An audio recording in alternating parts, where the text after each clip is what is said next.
Mga bata, tag-ulan na rin ba sa inyo? Gumuhit tayo ng ulap na may kasamang rainbow. Simulan na natin ang pagguhit.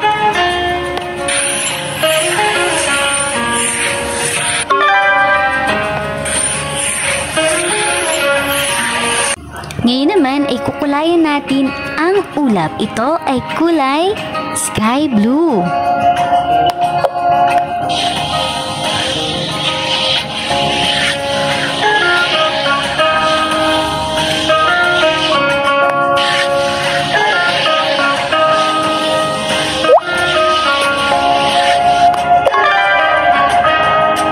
Sunod naman ay ang rainbow.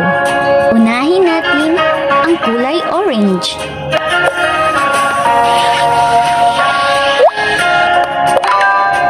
At sunod ay kulay dilaw.